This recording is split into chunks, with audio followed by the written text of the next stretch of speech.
Sempat padam, api yang membakar sebuah rumah 2 lantai di Tomang, Jakarta Barat kembali menyala hingga membuat panik warga.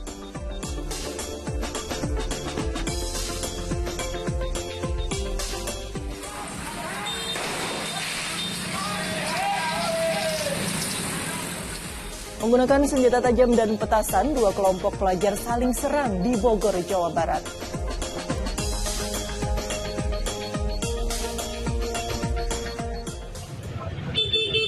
Diduga digunakan tanpa izin, sebuah mobil dinas DPRD Jambi mengalami kecelakaan saat dikemudikan seorang pelajar SMA.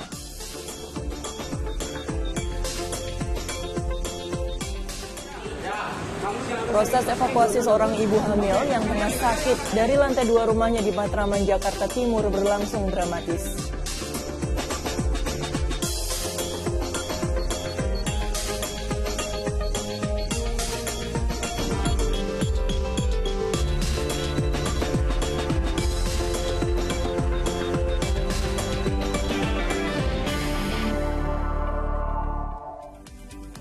Halo, selamat pagi. Senang sekali saya Nurul Cinta menjumpai Anda dalam Fokus Pagi kali ini Sabtu 4 Februari 2023. Dalam 1,5 jam ke depan kami akan hadir dengan sejumlah informasi yang berhasil dihimpun oleh tim redaksi kami hingga dini hari tadi.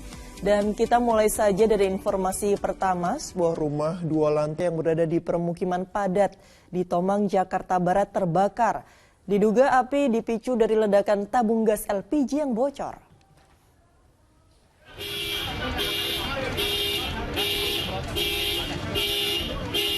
Terbakarnya rumah tingkat di Jalan Gelong Baru Barat, Tomang, Jakarta Barat pada Jumat petang menghebohkan warga. Rapatnya jarak antar bangunan di kawasan tersebut membuat warga panik, khawatir kebakaran meluas. Api akhirnya dapat dijinakkan setelah 15 unit mobil pemadam kebakaran diterjunkan ke lokasi. Dibantunya yang lagi masak kue, tiba-tiba tabungnya meledak, ya tabung gas ya. Namanya ibu-ibu sama 2 RT-nya, ya panik keluar memberitahu pada ponakannya di sekitar sini. Namun api yang sebelumnya sudah bisa dilokalisir petugas pemadam kebakaran kembali muncul dari lantai 2 bangunan pada Jumat malam. Warga berusaha memadamkan api dengan air seadanya lantaran suplai air di mobil pemadam habis. Sumber air yang berada 2 km dari lokasi kebakaran menjadi kendala saat api kembali menyala. Kendalanya gini, kita sudah 16 unit kita luncurkan, sudah penuntasan namun masih ada bara-bara, namun air habis. Soal ampun juga jauh, hampir 2 kilo kita ambil selang dari ujung ke sana, 1,5 kilo mungkin ya, dari sumber air. Jadi kendala akhirnya menunggu. Alhamdulillah ini sudah selesai, sudah dapat sumber airnya, tinggal penuntasan saja. Kebakaran tempat tinggal 2 lantai ini diduga dipicu dari kebocoran gas saat asisten rumah tangga pemilik rumah sedang memasak kue. Beruntung tidak ada korban jiwa dalam peristiwa ini. Tri Wibowo melaporkan dari Jakarta. 3 orang mengalami luka bakar saat si jago merah mengamuk dan menghanguskan sebuah rumah makan di kota Bandung, Jawa Barat. Sementara di Jakarta diduga akibat korsleting listrik, kobaran api meluluh lantakan sebuah toko material.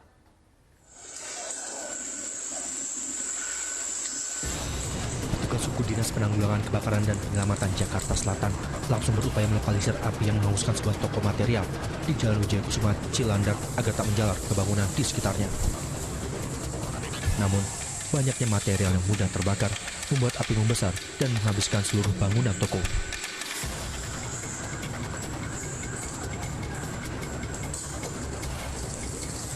Api diduga berasal dari korsleting listrik saat pegawai toko tengah mengisi daya ponsel.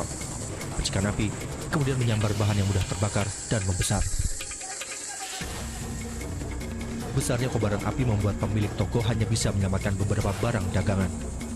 Karyawan kita ada kayaknya sih kata anak-anak yang lain, dia pasang colokan lumayan banyak kayaknya. Ini korsleting ya, namanya Pak ya bahasanya ya Pak. Nah di situ api saya kebetulan di kamar mandi di belakang jadi nggak tahu, cuman saya dengerin ribut. Pas saya keluar, kebetulan apinya sudah merembet ke daerah Bening sana. Belasan unit mobil pemadam yang diterjunkan ke lokasi berhasil memadamkan api. Tidak ada korban jiwa dalam peristiwa kebakaran ini. Ayam geprek Pangeran Katamso. Sementara di kota Bandung, Jawa Barat, petugas pemadam kebakaran berjibaku menjinakkan si jago merah yang mengamuk menghanguskan sebuah rumah makan di Jalan Katamso Jumat sore. bocoran tabung gas diduga menjadi awal insiden kebakaran ini. Bahkan sempat terjadi ledakan yang mengakibatkan 2 orang karyawan dan seorang sopir ojek daring terluka. Ketiga korban langsung dilarikan ke Rumah Sakit Hasan Sadikin untuk mendapat pertolongan medis. Ketika itu ada pengunjung dari salah satu ojek online pesan makanan. Dari situ ada ibu bau. Pada saat mau dikeluarkan keluar.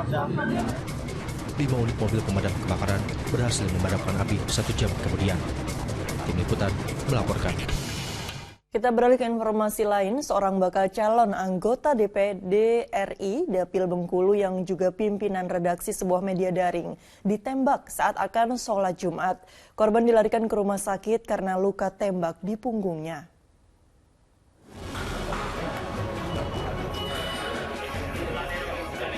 Korban penembakan Rahim Mandani Jumat siang masih terbaring lemah di ruang rawat gawat darurat sebuah rumah sakit swasta di Bengkulu.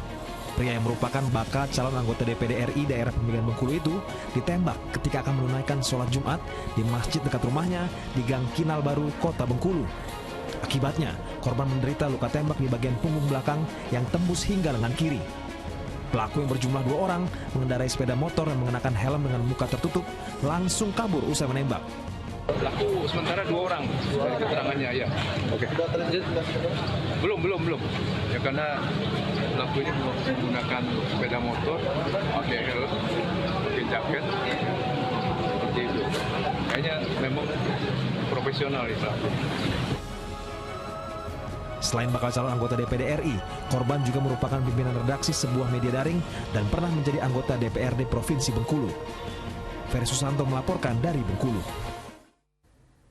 Kita ke informasi banjir yang merendam permukiman warga dan sekolah di Kabupaten Klaten, Jawa Tengah. Banjir disebabkan meluapnya Sungai Dengkeng.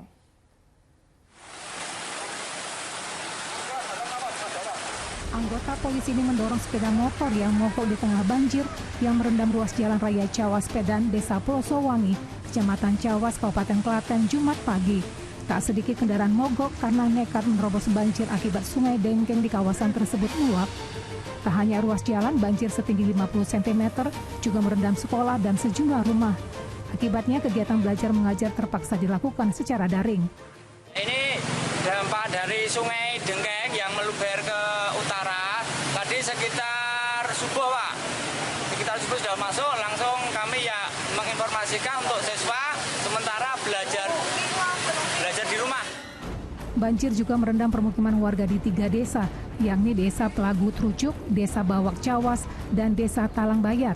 Selain itu, sampah yang terbawa banjir dari hulu menyebabkan sampah menumpuk di Sungai Dengkeng, tempatnya di Jembatan Modran, Desa Pelagu, Jumat siang. Badan Penanggulangan Bencana Daerah atau BPBD Klaten telah berkoordinasi dengan instansi terkait untuk mengatasi tumpukan sampah tersebut. Krisna Agung melaporkan dari Kabupaten Klaten, Jawa Tengah. 3 anak di Kudus, Jawa Tengah tenggelam saat bermain di sungai. Seorang anak ditemukan dalam keadaan tidak bernyawa, seorang anak selamat dan 1 lagi masih dalam pencarian. Bocah malang ini ditemukan dalam keadaan tak bernyawa. Tubuhnya tersangkut di tepi sungai Gelis di Desa Singocandi, Kudus, Jawa Tengah. Warga pun mengevakuasi jenazah dan membawanya ke rumah duka. Kejadian tragis ini berawal saat korban dan 2 temannya mandi di Sungai Gelis.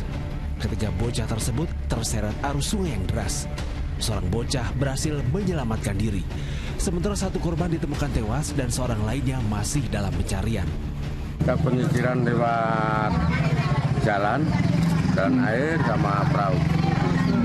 Menyisiri sepanjang sungai. Kita turun ke sungai. Untuk informasi awal itu bagaimana sih, Pak? Ya namanya anak-anak kan mereka bermain tanpa pengetahuan orang tua. 3 personil ya anak-anak kecil sekitar 7-8 tahun. Kejadian ini menghebohkan warga Desa Singocandi. Ya anaknya sedangnya kali Kak. Hanyut gitu? Hanyut. Terus katanya berapa orang yang 2 orang. Pencarian dilakukan relawan dan tim SAR gabungan dengan cara berjalan kaki menyusuri sungai dan menggunakan perahu karet. Namun hingga Jumat malam, seorang korban hilang terseret arus belum ditemukan. Arif Nur melaporkan dari Kudus, Jawa Tengah. Tertangkap basah hendak tawuran dengan senjata tajam, puluhan pelajar diamankan jajaran Polsek Kemayoran, Jakarta Pusat. Sementara di Bogor, ratusan pelajar terlibat tawuran dengan senjata tajam hingga videonya viral di jagadmaya. Aksi saling serang antara pelajar kerap terjadi di Jalan Raya Narogong, Cilengsi, Kabupaten Bogor seperti pada Jumat sore. Dengan menggunakan berbagai jenis senjata tajam, mereka terlibat tawuran. Ratusan pelajar juga sempat mengadakan petasan yang nyaris mengenai kios warga. Para pelajar sempat kacar-kacir saat tawuran dibubarkan warga. Pihak kepolisian Polsek Cilengsi yang mendapatkan kabar langsung mendatangi TKP dan melakukan penyelidikan lebih lanjut. Ini bang sering banget bang, iya meresahkan warga lah. Kayak gini tadi nih sampai ketinggalin ini saat ini tahu aduh, benar ini memang kalau lebih dari gengser kan. Aduh, kelewang, sulit, baru dari sini dibikin dulu petasan. Di Jakarta Pusat, tertangkap basah hendak tawuran, puluhan pelajar diamankan polisi karena kedapatan membawa senjata tajam. Saat dipertemukan orang tuanya, para pelajar ini menangis histeris, serta meminta maaf atas perbuatan mereka.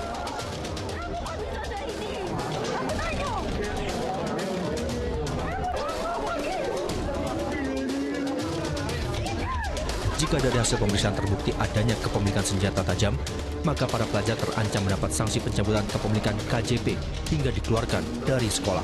Pengakuan si mereka bilang baru ikut-ikutan, baru pertama kali, ini biasa. Tapi datanya sudah ada di kami semua, ini yang sedang kita sisir, data-data yang ada di kami, kalau misalnya ada dari mereka juga terlibat, ya tentunya akan menjadi atensi khusus bagi kami.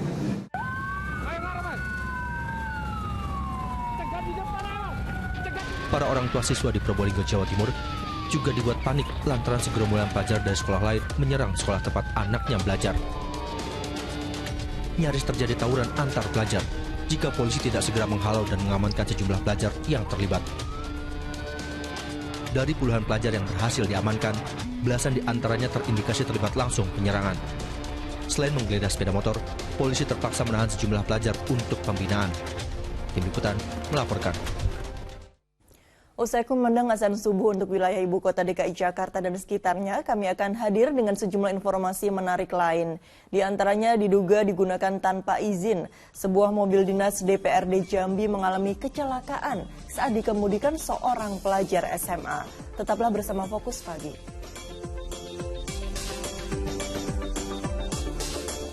Selamat menunaikan ibadah sholat subuh bagi Anda warga DKI Jakarta dan sekitarnya. Kita lanjutkan informasi pagi hari ini. Seorang penumpang kapal penyeberangan feri terjatuh di perairan Danau Toba, Simalungun, Sumatera Utara. Korban sempat diselamatkan awak kapal, namun menghembuskan nafas terakhir saat dilarikan ke rumah sakit.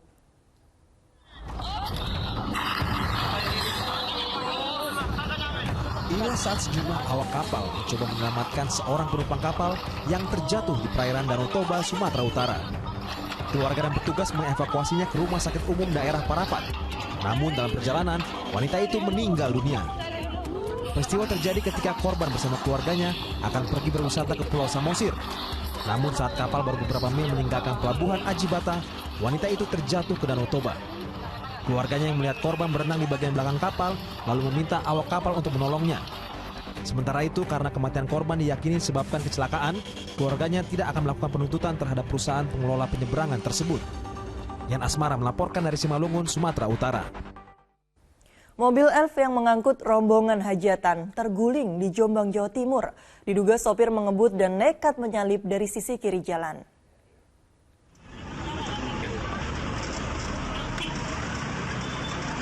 Para penumpang ini syok duduk di bahu jalan setelah mobil elf yang ditumpanginya terguling di Jalan Raya Tunggorono, Jombang, Jawa Timur, Jumat siang. Para penumpang merupakan warga Sidoarjo yang baru saja menghadiri hajatan di Nganjuk. Sopir mobil elf diduga melaju dengan kecepatan tinggi dan nekat menyalip dari sisi bahu jalan hingga akhirnya oleng dan terguling. Ngambil jalan kiri, ada lubang itu masuk, nggak tahu sopirnya. Jadi oleng itu selip langsung. Nah, di dalam mobil itu kemungkinan ada 25 orang. Akibat kecelakaan ini sebanyak 14 penumpang, termasuk anak-anak, dibawa ke rumah sakit karena mengalami luka. Kendaraan telah dievakuasi sementara sopir masih menjalani pemeriksaan di Mapolres Jombang. Dwi Mujiarso melaporkan dari Jombang, Jawa Timur. Seorang pria di Kabupaten Ngawi, Jawa Timur tewas tersambar kereta api di perlintasan kereta api kawasan Pasar Kliwon. Tubuh korban sempat terpental sejauh 40 meter.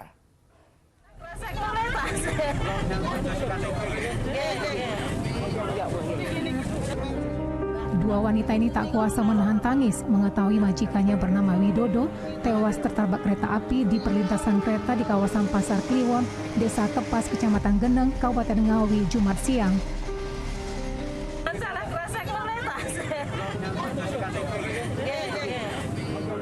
Keduanya tak menyangka korban yang bekerja sebagai pedagang ubi itu semula pamit untuk buang air kecil justru didapati dalam kondisi sudah tak bernyawa. Tubuh korban sempat terpental sejauh 40 meter. Banyak orang yang berteriak, ada orang ditabrak spur. Terus ibu sempat datangin gitu? Saya ikut tengok, saya lihat. Ternyata siapa, Bu? Ternyata bosnya saya. Aparat Polsek Geneng yang datang ke lokasi langsung melakukan olah tempat kejadian perkara. Diduga saat menyeberang rel, korban tidak memperhatikan kereta api Logawa jurusan Purwokerto Jember melintas. Diperkirakan itu buang air kecil, dia tidak pamit, sebenarnya juga tidak pamit. Kemudian balik, ya tidak toleh-toleh arus lalu lintas kereta, akhirnya dari kereta dari barat itu menabrak keretanya, kereta Legowo. Polisi dibantu aparat TNI kemudian mengevakuasi jasad lelaki berusia 49 tahun itu ke RSUD Suroto Ngawi guna keperluan visum. Dirgo Siono melaporkan dari Kabupaten Ngawi, Jawa Timur.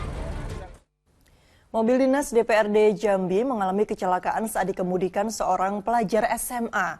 Pengemudi merupakan anak dari Kasubag Rumah Tangga dan AC DPRD Jambi.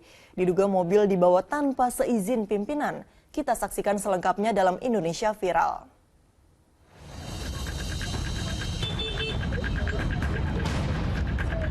Rekaman video yang viral di media sosial ini memperlihatkan kondisi mobil sedan berplat merah mengalami kerusakan parah di bagian depan usai menabrak tiang reklame. Kecelakaan tunggal terjadi pada Kamis malam di depan sebuah rumah sakit di Jalan Soekarno-Hatta, Kota Jambi. Pengemudi mobil merupakan pelajar SMA, anak dari Kasubag Rumah Tangga dan Aset DPRD Jambi. Saat proses evakuasi dari dalam mobil, juga ada penumpang wanita yang merupakan teman pengemudi. Dia mengalami luka-luka. Kalau dari umurnya seumuran pelajar, yang pertama 17 tahun sama 16 tahun.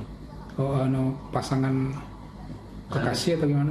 Nah, belum tahu, nanti kami mau dalami. Tapi perempuan dan ya, laki-laki. Mobil dinas diduga dibawa tanpa izin dari Sekretaris Dewan dan Kasubag Umum DPRD Provinsi Jambi. Itu Ibu Nona pun tidak tahu bahwasannya mobil itu dibawa anaknya. Dan kendaraan itu baru dipakai Ibu Nona 2 hari. Nah, yang jadi catatan sama kami sama Pak Sekwan, kendaraan itu dipakai Ibu Nona tanpa izin dari Sekwan dan tanpa izin dari saya. Bahkan kami tidak tahu. Kasus kecelakaan ini kini masih dalam penyelidikan polisi. Dalam waktu singkat, video amatir kecelakaan mobil dinas ini viral di media sosial. Rick Harsen melaporkan dari Kota Jambi. Beredar luas di media sosial, seorang buruh beradu argumen dengan bosnya di dalam pabrik. Sang buruh diduga tidak menerima bayaran lembur dan mendapat kata-kata kasar dari bosnya. Kenapa? Ini jam berapa, Bapak? Jam berapa? Artinya apa ini? Lampu kau tinggal Pak. Kenapa emang? Ini jam berapa, Pak? Video adu argumen antara seorang buruh dan bosnya di Grobogan, Jawa Tengah beredar luas di media sosial. Manajer produksi sebuah perusahaan menyalakan kembali saklar yang telah dimatikan oleh seorang buruh pabrik. Iya, kalau saya dirugikan ya akan saya video, Pak. Saya merasa dirugikan. Kemarin Bapak ngatain saya apa? Apa rugi? Bapak kemarin ngatain saya apa? Buruh pabrik tersebut diduga tidak mendapatkan upah lembur. Dia mengaku memperjuangkan nasib para buruh karena diduga mereka mengalami hal yang sama. Karena itulah dia mematikan lampu saat jam pulang kerja, yakni pukul 3 sore. Ada rahasia di dalam perusahaan ini, kerja paksa sampai selesai, tidak dibayar, begitu. Bahkan di video saya yang viral itu banyak yang berterima kasih ke saya. Terima kasih ya Mbak Irma, karena Mbak Irma itu udah bantu kita untuk memperjuangkan hak kita gitu. Sementara itu, Pihak pabrik kembali menyalakan lampu karena menyalakan dan mematikan lampu bukan kewenangan buruh. Terlebih saat itu masih banyak yang bekerja. Pihak pabrik juga mengaku selalu membayar upah lembur para buruh. Itu bukan artinya kita gak ada bayar lembur, ada bayar lembur. Tapi yang siapa-siapa yang dapat efisiensi, yang mana yang perlu. Karena kedua belah pihak sama-sama bersikeras dengan pendapatnya, Satuan Pengawas Ketenagakerjaan Dinas Tenaga Kerja Provinsi Jawa Tengah akan menelusuri kebenarannya. Jadi kami harus melihat bukti-bukti yang ada. Kalau misalnya lembur, nanti akan kita lihat dokumen-dokumennya. Apakah ada surat perintahnya, kemudian slip pembayaran lemburnya ada atau tidak. Dinas terkait langsung bekerja mengumpulkan bukti lembur dan pembayaran. Hasilnya akan keluar maksimal 14 hari ke depan. Jika terbukti tidak membayarkan upah lembur, pengelola pabrik terancam hukuman pidana 1-12 bulan atau denda 10 juta sampai 100 juta rupiah. Arif Nur melaporkan dari Grobogan, Jawa Tengah. Proses evakuasi seorang ibu hamil yang tengah sakit dari lantai 2 rumahnya di Matraman, Jakarta Timur berlangsung dramatis. Petugas harus menurunkan pasien berbobot 90 kg tersebut menggunakan tandu yang diikat tali.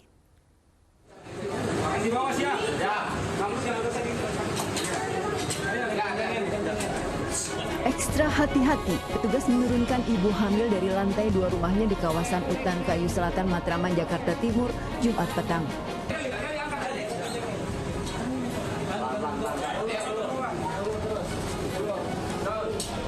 Sebagian petugas di atas memegang erat tali, sebagian menyangga ibu hamil sambil menuruni tangga, sebagian lagi bersiap menyambut di bawah.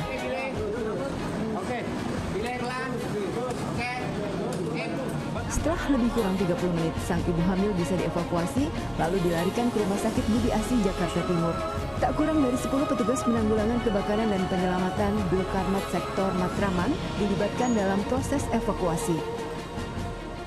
Kesulitannya tangga terlalu curam, terus kemudian space yang sangat sempit, kemudian berat dari ibu itu yang mencapai 90 kg. Sebelumnya, suami pasien meminta bantuan petugas Gulkarmat karena istrinya yang tengah hamil menderita sakit di sekujur badan hingga harus berobat ke rumah sakit. Muhammad Subadri Arifki melaporkan dari Jakarta. Sementara itu, evakuasi seorang pekerja yang tersengat listrik di atas atap di Magelang, Jawa Tengah berlangsung dramatis. Korban terpaksa diikat saat ditandu turun dari atas atap. Petugas gabungan berupaya menurunkan seorang pekerja yang tersengat listrik di Dusun Pronogaten, Magelang, Jawa Tengah pada Jumat sore. Korban diduga tersengat listrik karena talang air yang terbuat dari seng menempel kabel arus tegangan tinggi. Sempat mengalami kesulitan saat proses evakuasi, korban akhirnya diikat jadi satu dengan tandu untuk bisa dibawa turun dari atap rumah. Meski banyak kabel yang melintang, akhirnya korban yang sudah tak sadarkan diri tersebut berhasil dievakuasi dengan selamat.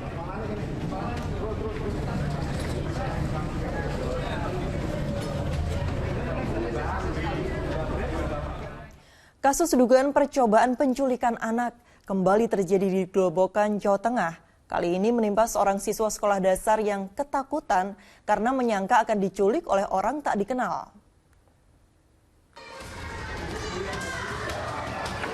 Merebaknya isu penculikan anak di Grobogan membuat siswa kelas 5 sekolah dasar di Kecamatan Tanggul Harjo berinisial AN ini ketakutan. Selasa lalu, sepulang sekolah saat berjalan kaki hendak ke rumah kerabatnya, ia bertemu dengan orang tak dikenal yang mengendarai mobil. Lantaran merasa ada yang mengikuti, AN pun mengira akan diculik. Ia kemudian lari ke sebuah toko milik warga saat orang tak dikenal itu menghampirinya. Ceritanya yaitu dia waktu mau ke tempat saudaranya, ada yang ikuti gitu, terus ada orang yang naik mobil warna hitam mobilnya, orangnya itu pakai kacamata, pakai topi, pakai masker. Nah, waktu saya tanya, kamu takut apa enggak? Takut, Bu. Kok takut kenapa? Karena gerak-geriknya mencurigakan kok, Bu. Saya nggak kenal sama orangnya, kan gitu. Terus ya itu ke toko Sido Makmur itu, masuk ke dalam toko itu. Petugas kepolisian pun langsung bergerak cepat dan mengumpulkan keterangan saksi terkait kasus dugaan percobaan penculikan anak ini. Menurut polisi, AN ketakutan saat dihampiri orang tak dikenal yang ingin menanyakan alamat. karena ada isu soal penculikan, anak tersebut ketakutan dan kemudian lari. Nah, jadi dianggap sebagai percobaan penculikan padahal hanya menanyakan alamat saja. Jadi kami sudah konfirmasi dengan pihak kepala desa juga sudah menyatakan bahwa peristiwa tersebut adalah bukan peristiwa percobaan penculikan, tapi hanya peristiwa biasa aja. Warga diminta untuk tetap waspada terhadap orang tak dikenal. Tak hanya itu, warga juga diimbau untuk tidak mudah termakan berita bohong yang tersebar di media sosial. Arif Nur melaporkan dari Grobogan, Jawa Tengah. Terdakwa kasus obstruction of justice pembunuhan Brigadir Yosua Arif Rahman Arifin menyesali tindakannya dalam mengikuti perintah Verdi Sambo. Hal tersebut disampaikan Arif saat membacakan nota pembelaan atau pledoinya atas tuntutan jaksa penuntut umum. Arif mengatakan tak akan turuti perintah Sambo jika dirinya mengetahui ada skenario bohong.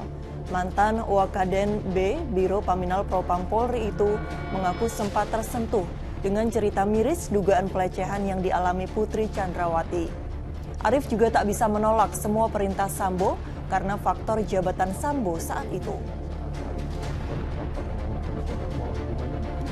Cerita yang disampaikan oleh pimpinan saat saya saat itu ditambah dengan apa yang saya lihat dari Bapak FS dan Ibu PC menangis, sedih, jujur membuat perasaan saya yang timbul adalah rasa empati yang besar dari dalam diri saya kepada beliau. Saya seperti terkondisikan oleh rasa empati sehingga tidak ada pemikiran janggal saat itu. Sementara itu, istri terdakwa Arif Rahman Arifin, Nadia Rahma, kecewa dengan mantan atasan suaminya Verdi Sambo yang tega menjerumuskan kehidupan keluarga anak buahnya. Saya tidak mengira bahwa akan tega dengan anak buahnya semua ini, menggeret semua dengan kebohongan dan menjerumuskan kita ke dalam jurang yang luar biasa. Kita jeda sejenak, sejumlah informasi lain masih akan hadir, di antaranya hampir 2 pekan buron. 2 kawanan begal sadis yang merampas sepeda motor seorang pengemudi ojol berhasil dibekuk di kawasan Kebayoran Lama, Jakarta Selatan. Sesaat lagi. Mantap. Let's move, come next. Dos, run more. Dos. Nggak duanya. Next squad.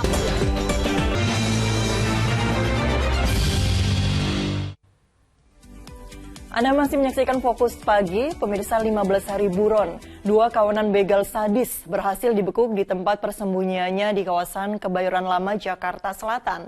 Kedua pelaku merampas sepeda motor milik seorang pengemudi ojek daring di kawasan Menteng, Jakarta Pusat. Siap.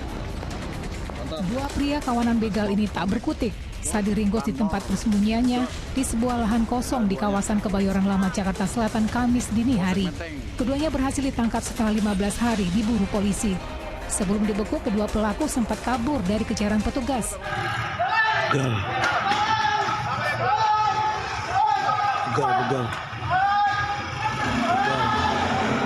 Kedua pelaku bersama 2 orang rekannya merampas sepeda motor milik seorang pengemudi ojek daring di Jalan Cikini Raya, Menteng, Jakarta Pusat 15 Januari lalu. Pelaku tak segan-segan melukai korbannya saat melancarkan aksinya. Polisi masih melakukan pengejaran terhadap 2 pelaku lainnya. Kita amankan di daerah Kebayoran, Jakarta Selatan atas nama MS alias Rian, kemudian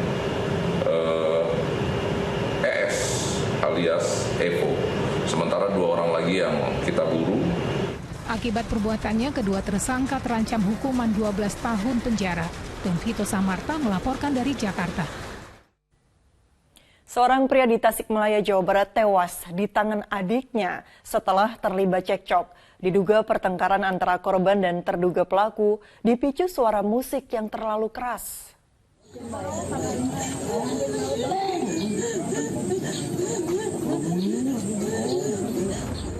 Wanita ini tak dapat menahan rasa sedih setelah mengetahui keluarganya tewas ditikam adiknya sendiri. Peristiwa pembunuhan itu terjadi di Desa Condong, Tasikmalaya, Jawa Barat pada Jumat dini hari. Polisi yang memeriksa tempat kejadian mendapati darah masih berceceran di ruang tengah. Sejumlah barang juga diamankan sebagai barang bukti. Peristiwa tragis itu dipicu keributan antara korban dan tersangka. Terduga pelaku marah lantaran sang kakak menyalakan perangkat musik terlalu keras. Cekcok itu berakhir ketika sang adik menyerang korban dengan sebilah golok. Warga sempat melarikannya ke puskesmas, namun saat dirujuk ke Rumah Sakit Umum Daerah Tasikmalaya, nyawa korban tidak tertolong karena banyak darah keluar akibat luka di perut dan pinggang. Jadi si kakak beradik ini, si kakaknya ini nyetel karena tinggal satu rumah, nyetel TV musik lah, mungkin keganggu apa gimana sehingga terjadi penusukan apa mungkin dia keganggu mungkin.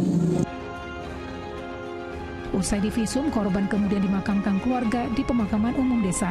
Sementara terduga pelaku yang melarikan diri usai peristiwa itu kini dalam pengejaran polisi.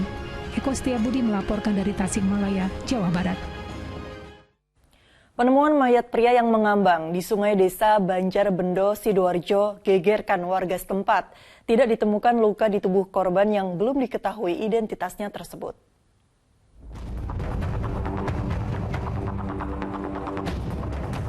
Warga desa Banjarbendo, Kabupaten Sidoarjo, Jawa Timur, digegerkan dengan penemuan jasad mayat pria tanpa identitas. Korban ditemukan mengambang dengan posisi terlentang di pinggir sungai. Saat ditemukan, kondisi mayat masih memakai baju berwarna merah dan celana pendek hitam. Proses evakuasi mayat yang belum diketahui identitasnya ini menjadi tontonan warga yang mendatangi lokasi kejadian. Konon ceritanya itu dia itu pencuri yang dikejar, lari masuk sungai. Tapi belum pasti Pak ya?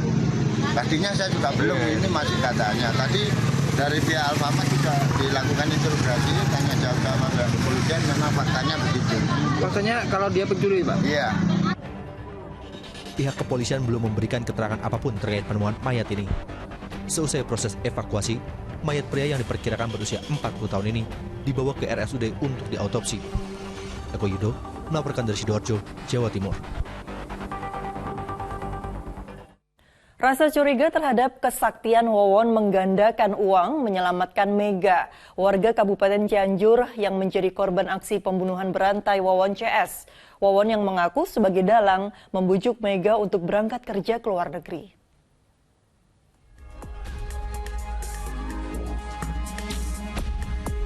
Inilah Mega, tetangga Wawon saat mengontrak di Kampung Cipayem Babus Salam, Kecamatan Haurwangi, Kabupaten Cianjur. Mega nyaris menjadi korban aksi pembunuhan berantai yang dilakukan Wawon CS. Saat mengontrak di wilayah ini bersama Ai Maimunah dan anaknya, Wawon mengenalkan diri kepada warga sekitar bernama Deden yang berprofesi sebagai dalang.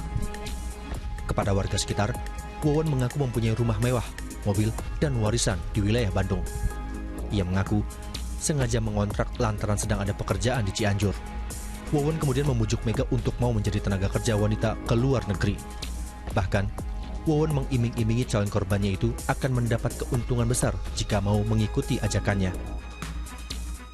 Terus dia bilang kalau misalkan kamu mau pergi ke Arab, saya yang masukin, saya yang biayain, katanya gitu. Asalkan kamu tiap bulan harus ngirim ke Aki gitu kan. Terus saya nanya lagi, Aki siapa? Ya kamu nanti kontekan saja sama saya gitu.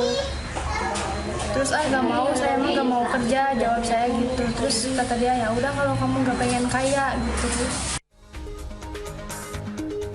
Di depan calon korbannya, Wawon bahkan sempat beraksi seakan mampu menggandakan uang. Namun, Mega yang merasa curiga dengan aksi Wawon menolak ajakannya. Keraguannya terbukti setelah Mega mendapat kabar bahwa Wawon CS ditangkap oleh polisi atas kasus pembunuhan berantai dan penipuan terhadap para tenaga kerja wanita. Renda Gozali melaporkan dari Kabupaten Cianjur, Jawa Barat. Komplotan copet dengan modus berpura-pura menjadi pembeli di Palembang, Sumatera Selatan berhasil dibekuk aparat kepolisian. Para pelaku diketahui merupakan pasangan suami istri.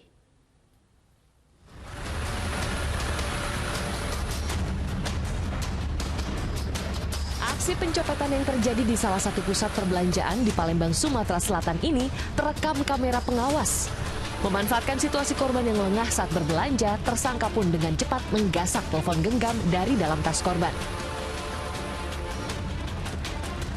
Tak butuh waktu lama, aparat kepolisian pun berhasil meringkus 2 tersangka pencopetan yang ternyata merupakan pasangan suami istri. Dari hasil pemeriksaan diketahui keduanya merupakan residivis kambuhan yang kerap melakukan aksi pencopetan di pusat perbelanjaan dan pasar 16 Ilir Palembang. Viral di media sosial karena terekam oleh CCTV. Jadi ada 2 orang, kalau dari CCTV 2 orang korban perempuan yang sedang berbelanja di mall itu dipepet oleh pelaku Y ini dan suaminya. Nah, kemudian dia mengambil handphone yang ada di tas punggung korban. Polisi menyita 1 unit ponsel milik korban sebagai barang bukti. Atas perbuatannya, kedua tersangka kini dijerat pasal tentang pencurian dengan ancaman hukuman paling lama 7 tahun penjara. Dedi Irwansyah melaporkan dari Kota Palembang, Sumatera Selatan. Direktorat Tindak Pidana Umum Bareskrim Polri membongkar jaringan yang menyediakan siaran langsung praktik asusila melalui sebuah aplikasi pada website khusus. Selain website telah diblokir, penyidik juga membekukan 37 rekening milik 6 orang tersangka yang bernilai ratusan miliar rupiah.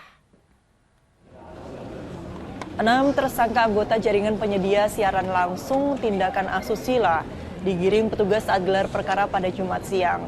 Mereka ditangkap di sejumlah lokasi seperti di Jawa Tengah, Jawa Barat, Jakarta hingga Kepulauan Meranti, Provinsi Riau. Dari tangan tersangka, petugas menyita sejumlah barang bukti mulai dari perlengkapan alat streaming, komputer, buku tabungan, telepon genggam, hingga pakaian yang dikenakan saat melakukan siaran langsung. Penyidik telah membekukan 37 rekening para tersangka dengan nilai ratusan miliar rupiah. Pertama mereka menyaksikan siaran, kemudian dilakukan dengan cara mendeposit atau top up dengan mentransfer sejumlah uang pada beberapa rekening yang tertera dalam website. Kemudian para pelaku streamer itu melakukan upaya-upaya dengan memberikan siaran secara online. Kemudian mereka setelah mendapatkan semacam gift berupa koin, mereka akan melakukan apa saja. Berkas kasus dugaan kekerasan dalam rumah tangga yang dialami artis Vena Melinda telah dilimpahkan ke Kejaksaan Tinggi Jawa Timur. Berkas perkara dengan tersangka Ferry Irawan akan diperiksa lebih dulu hingga nantinya dianggap P21 untuk disidangkan. Proses hukum kasus KDRT yang menjerat nama aktor Ferry Irawan terus berlanjut. Penyidik di Reskrim Polda Jawa Timur telah melakukan pelimpahan tahap 1 berkas perkara suami Vena Melinda ke Kejaksaan Tinggi Jawa Timur. Kita nunggu apakah ini langsung P21 atau mungkin nanti ada petunjuk-petunjuk lainnya. Kita harapkan ini langsung P21 nanti. Kalau sudah P21 tentunya nanti kita akan melanjutkan dengan tahap 2, yaitu penyerahan tersangka maupun barang.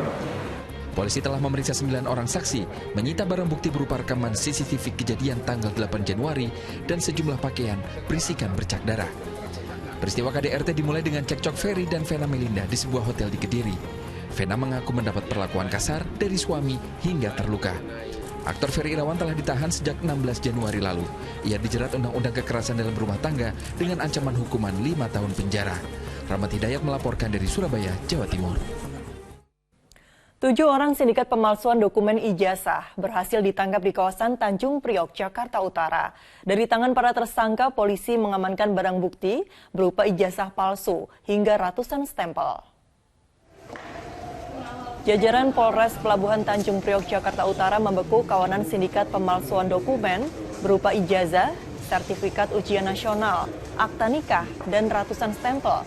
Mereka menawarkan jasa pembuatan dokumen ijazah palsu secara online dengan biaya sebesar 1 juta hingga 2 juta rupiah. Para tersangka telah melakukan aksinya ini sejak tahun 2022. Puluhan ijazah palsu, ratusan surat izin operator alat berat palsu, serta puluhan surat nikah siri telah dicetak. Dari kasus tersebut, 6 kelompok pembuat dokumen palsu berhasil kami amankan. Jumlah keseluruhannya sebanyak 7 orang. Para tersangka ini keseluruhannya telah dikenakan pasal 263 KUH pidana dengan ancaman hukuman penjara maksimal 6 tahun. Kita ke informasi kecelakaan yang melibatkan sepeda motor dengan bus terjadi di Ngawi, Jawa Timur.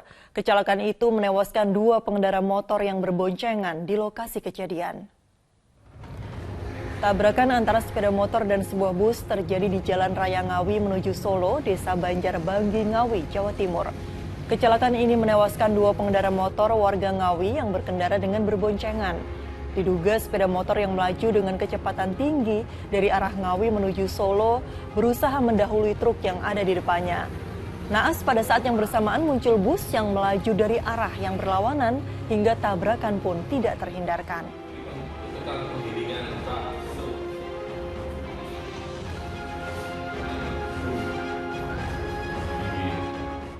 Kita jeda sejenak, pemirsa diduga tak terima ditegur mobilnya parkir depan gerobak dagangan.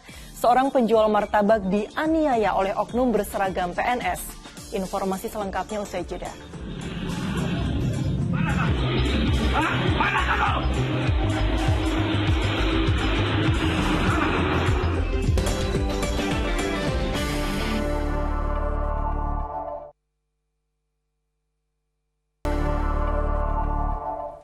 Anda masih menyaksikan Fokus Pagi bersama saya Nurul Cinta.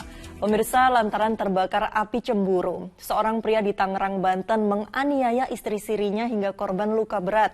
Tersangka emosi lantaran memergoki sang istri melakukan panggilan video dan percakapan dengan pria lain. Beginilah kondisi korban usai selama sepekan menjalani perawatan di Rumah Sakit Umum Tangerang. Korban menderita luka sobek di kepala akibat serangan suami sirinya. Sementara jari tengahnya putus karena terkena sabetan senjata tajam. Peristiwa dipicu lantaran tersangka cemburu, memergoki korban kerap bercakap-cakap dan melakukan panggilan video dengan pria lain. Tersangka yang emosi lalu menyerang korban di rumahnya di Teluk Naga, Tangerang, Banten. Pelaku yang ditangkap beberapa saat setelah penganiayaan terjadi sempat melukai kepalanya.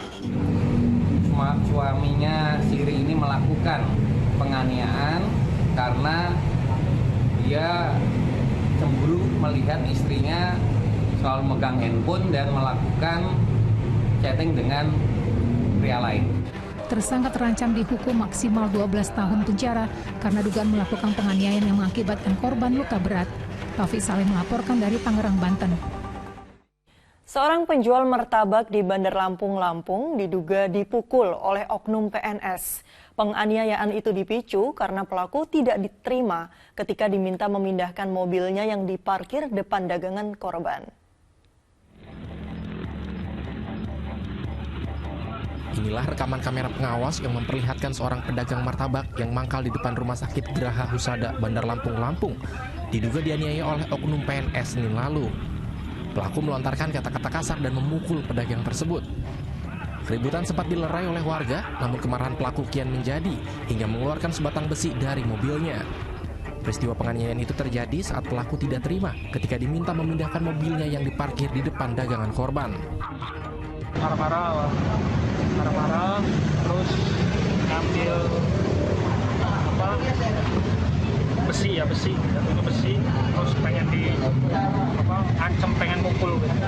Kalau seingat saya dia menampar pipi 2 kali, terus nundulin kepala dia gitu. Penganiayaan itu baru dilaporkan ke Polsek Tanjung Karang Timur, Bandar Lampung pada Jumat siang setelah ramai jadi perbincangan. Video penganiayaan itu pun kini viral di media sosial. Aris Susanto melaporkan dari Bandar Lampung, Lampung.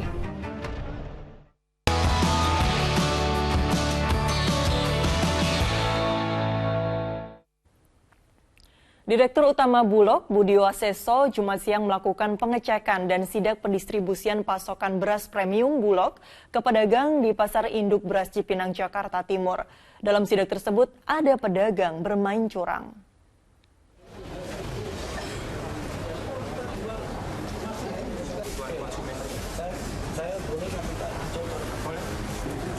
Usai memastikan kedatangan beras premium impor dari Thailand di gudang food station Pasar Induk Beras Cipinang, Jakarta Timur, Dirut Bulog, Budi Waseso, langsung melakukan sidak ke sejumlah pedagang beras yang mendapatkan beras premium Bulog dengan harga Rp8.300 per kilogram.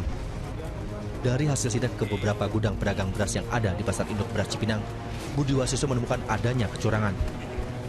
Ada pedagang yang menukarkan beras premium dari Bulog dengan karung merek lain. Selanjutnya, dijual sebagai beras premium lokal seharga Rp12.000 per kilogram. Pihak Bulog pun langsung mengambil sampel beras Bulog dan sampel beras dari karung merek lain untuk diperiksa.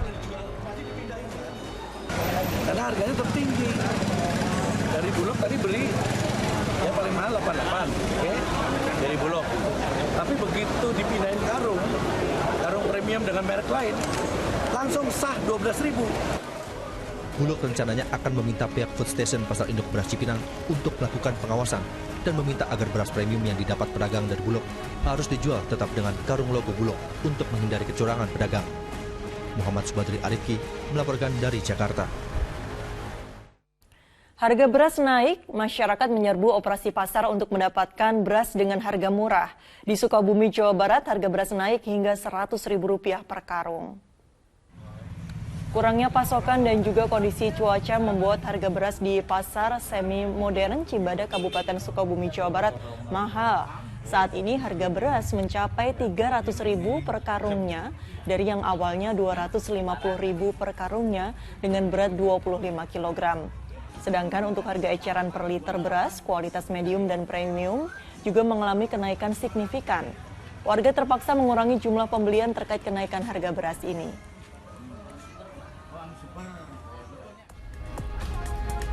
Di Ngawi, Jawa Timur, ratusan warga antre panjang untuk bisa membeli beras dan minyak goreng murah. Minyak goreng dijual Rp14.000 per liter, lebih murah Rp2.000 dari harga minyak kita yang saat ini mencapai Rp16.000 hingga Rp17.000 per liter. 5 kg beras dijual dengan harga Rp40.000. Dalam pasar murah yang digelar Bulog dan Dinas Perdagangan Kabupaten Ngawi, pembeli dibatasi hanya membeli 10 kg beras.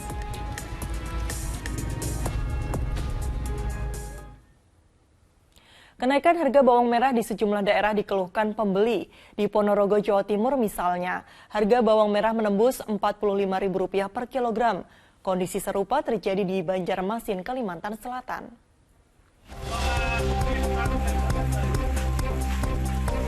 Harga bawang merah di sejumlah pasar tradisional di Banjarmasin beberapa hari terakhir naik.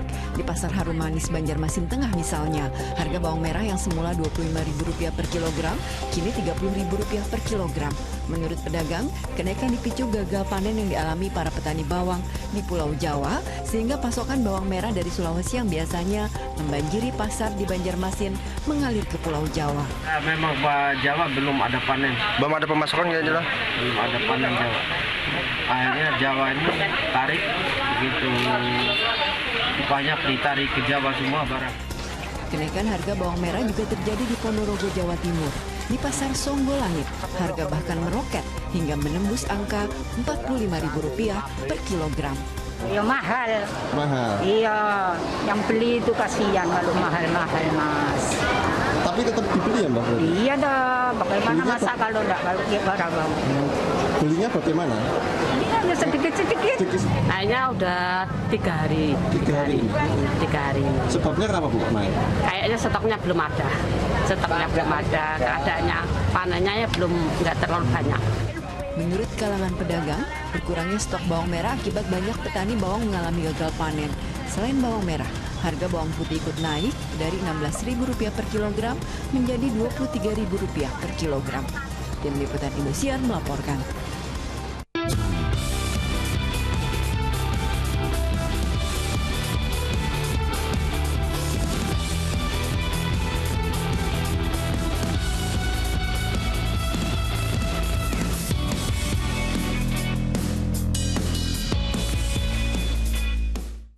Presiden Joko Widodo menerima kunjungan kehormatan Menteri Luar Negeri dan negara-negara ASEAN dan Sekretaris Jenderal ASEAN.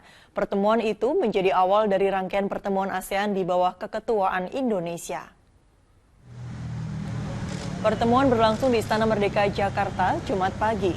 Presiden Joko Widodo didampingi Menteri Luar Negeri Republik Indonesia, Retno Marsudi, menyambut Sekjen ASEAN Kau Kim Horn dan para Menteri Luar Negeri anggota ASEAN.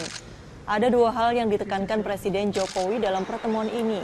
Pertama, ASEAN tidak boleh menjadi proksi siapapun. Kedua, Presiden menekankan ASEAN harus menjadi pusat pertumbuhan ekonomi dunia di tengah gelapnya proyeksi ekonomi dunia saat ini. Hal itu dapat dilakukan apabila ASEAN mampu menjaga perdamaian di kawasan. Seluruh negara anggota ASEAN menyatakan siap mendukung Indonesia sebagai Ketua ASEAN 2023. Kehormatan dari para Menteri Luar Negeri ASEAN dan di dalam pertemuan tadi Bapak Presiden menekankan dua hal. Yang pertama adalah bahwa ASEAN tidak boleh menjadi proksi siapapun. Di sini Bapak Presiden menekankan pentingnya sentralitas dan kesatuan ASEAN yang perlu terus dijaga. Karena ini adalah modal utama ASEAN. Hari kedua pemusatan latihan tim Indonesia jelang Piala Asia U20 masih banyak pemain yang belum hadir. Informasi selengkapnya usai jeda berikut.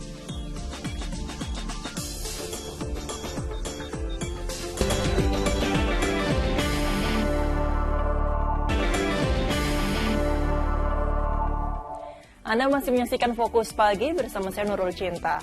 Proses evakuasi seorang ibu hamil yang tengah sakit dari lantai 2 rumahnya di Matraman, Jakarta Timur berlangsung dramatis. Petugas harus menurunkan pasien berbobot 90 kg tersebut menggunakan tandu yang diikat tali.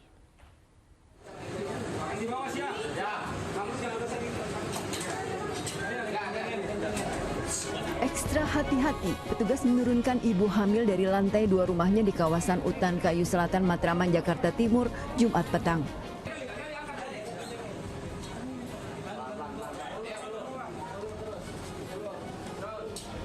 Sebagian petugas di atas memegang erat tali, sebagian menyangga ibu hamil sambil menuruni tangga, sebagian lagi bersiap menyambut di bawah.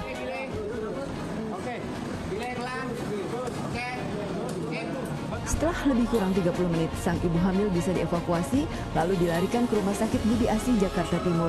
Tak kurang dari 10 petugas penanggulangan kebakaran dan penyelamatan Gulkarmat Sektor Matraman dilibatkan dalam proses evakuasi. Kesulitannya tangga terlalu curam, terus kemudian space yang sangat sempit, kemudian berat dari ibu itu yang mencapai 90 kg. Sebelumnya, suami pasien meminta bantuan petugas Gulkarmat karena istrinya yang tengah hamil menderita sakit di sekujur badan hingga harus berobat ke rumah sakit. Muhammad Subadri Arifki melaporkan dari Jakarta. Mobil dinas DPRD Jambi mengalami kecelakaan saat dikemudikan seorang pelajar SMA. Pengemudi merupakan anak dari Kasubag Rumah Tangga dan AC DPRD Jambi. Diduga mobil dibawa tanpa seizin pimpinan.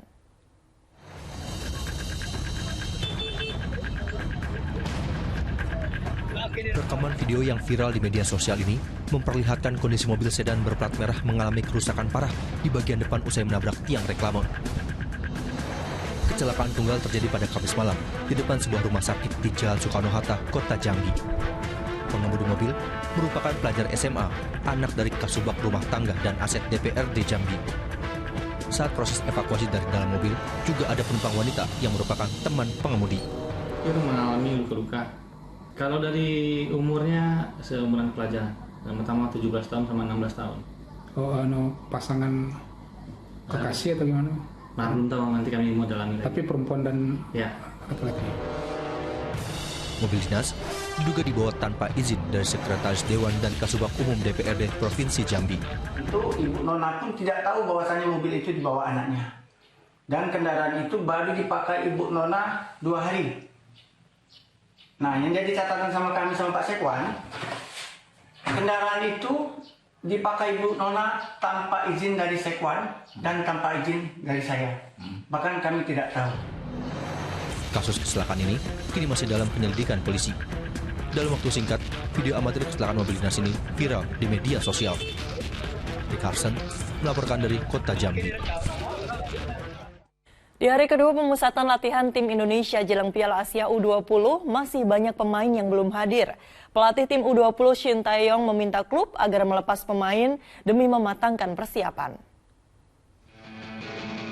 Pemusatan latihan tim Indonesia jelang Piala Asia U20 di lapangan ABC Senayan telah memasuki hari kedua pada Jumat sore. Latihan yang dipantau oleh pelatih timnas U20 Shin Tae-yong itu dilakukan untuk memeriksa kondisi pemain, baik kondisi fisik maupun pola permainan. Dari 30 pemain yang dipanggil, ada 7 pemain yang belum bisa bergabung. Mereka adalah Marcelino Ferdinand, Ronaldo Kuateh, dan 5 pemain Persija, yaitu Alfrianto Niko, Cahya Supriyadi, Doni Tripamungkas, Kinan Jarwahyu, dan Muhammad Ferrari yang masih ditahan pelatih Thomas Doll. Doll sebelumnya menilai pemusatan latihan jangka panjang Sintayong membuat para pemain kurang dapat jam terbang di kompetisi. Menanggapi itu, Sintayong berharap agar klub segera melepas pemain untuk ikut di pemusatan latihan paling lambat akhir pekan ini. Sebab pertandingan perdana Piala Asia di Uzbekistan dimulai pada 1 Maret mendatang. 필요할 때만 소집해서 대회를 준비하면 되겠지만 우리는 지금 많이 부족한 점이 많기 때문에 대표팀이 소집을 지금 하고 이 부분에 있어서는 조코이 대통령부터 체육부 장관님 우리 모두 인도네시아 팬들이 지금 5월달에 좀 더 우리 홈에서 20세 월드컵이 열리는 데 있어서 Pemusatan latihan U20 berlangsung pada 1 hingga 28 Februari. Adapun Indonesia tergabung di grup A Piala Asia U20 bersama Uzbekistan, Irak, dan Suriah. Ahmad Teguh dan Kemal melaporkan dari Jakarta. Dari pekan kedua-dua BRI Liga 1, Persija Jakarta meraih kemenangan ketiga secara beruntun. Melawan Rans Nusantara FC, Macan Kemayoran menang 3-1 dan sukses mengudeta Persib Bandung dari puncak klasemen sementara.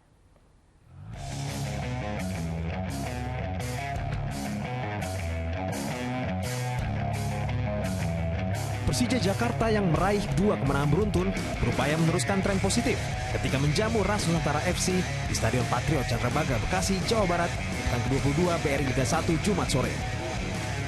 Persija yang bermain menekan sejak awal mendapat hadiah penalti pada menit 26. Wasit menunjuk titik putih setelah Hamdan Zamzani melakukan pelanggaran di kotak terlarang. Abdullah Yusuf Helal menuntaskan tugasnya dengan sempurna. Macan Kemayoran yang percaya diri menambah keunggulan di menit 37 melalui gol Rio Fahmi. Rans langsung merespons di masa tambahan waktu melalui gol Mitsuru Maruoka. Skor 2-1 menutup paruh awal laga. Di babak kedua, tim besutan Thomas Doll masih dominan. Di menit 72, Persija menjauh lewat gol penalti Ondrej Kudela. Skor 3-1 menutup laga. Persija mengudeta Persib dari puncak klasemen, sedangkan Rans di strip ke-16.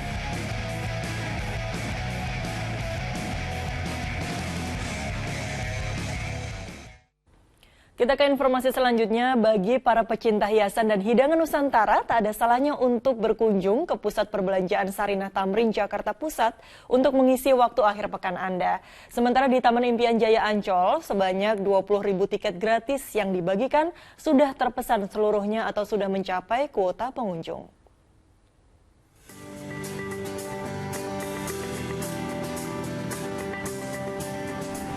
Sebanyak 20.000 tiket gratis yang dibagikan pihak Ancol sudah terpesan atau mencapai kuota pada hari Jumat. Tidak heran, sejak pagi hingga siang hari, sejumlah pengunjung yang menggunakan kendaraan pribadi antre untuk memasuki kawasan Ancol. Sebelumnya, masyarakat yang ingin mendapatkan tiket gratis perdana diharuskan melakukan reservasi atau pemesanan di website www.ancol.com untuk kunjungan di 3 Februari 2023. Program di bulan-bulan selanjutnya itu nanti tanggal dan kuotanya mungkin tidak sama ya. Kami akan tetap menjalankan evaluasi dari kegiatan program hari ini untuk melihat bagaimana dampak dari program. Nah, bagi Anda pecinta aksesoris dan hidangan Nusantara, tidak ada salahnya berkunjung ke Pusat Perbelanjaan Sarinah Tamrin, Jakarta Pusat. Salah satu gerai yang menarik perhatian yakni sel truk Cendrawasih yang memperkenalkan beragam aksesoris khas Papua, kuliner, hingga potensi alamnya. Beragam aksesoris berbahan dasar ikan, dedaunan, hingga kulit dan pelepah ditampilkan dalam ajang sel truk Cendrawasih 2023. Ada potensi besar yang dimiliki oleh Papua pada umumnya, khususnya di Papua Induk yang hari ini, dan itu adalah salah satunya adalah di wilayah Teluk Cendrawasih.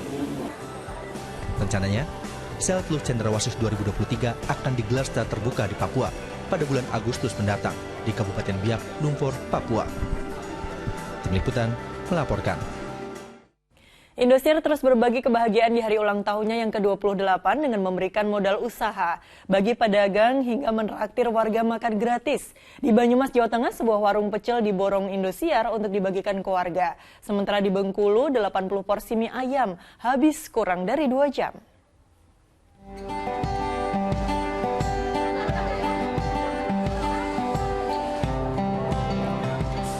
Program makan gratis di Traktir Indosiar yang berlangsung di 34 provinsi masih terus berlanjut. Kali ini giliran warung mie ayam milik Ibu Yuni yang berada di Kelurahan Kampung Bali, Kota Bengkulu yang diborong tim Indosiar untuk dibagikan gratis kepada warga. Alhasil, tak sampai 2 jam dibuka, 80 porsi mie ayam yang disediakan langsung ludes di serbu warga. Saya merasa sangat antusias, sangat berterima kasih kepada Indosiar ulang tahunnya telah mentraktir kami. Kami sangat bahagia hari ini dan tersenyum gembira semuanya. Semoga Indosiar selalu jaya, makin sukses, ke depannya makin maju. Dan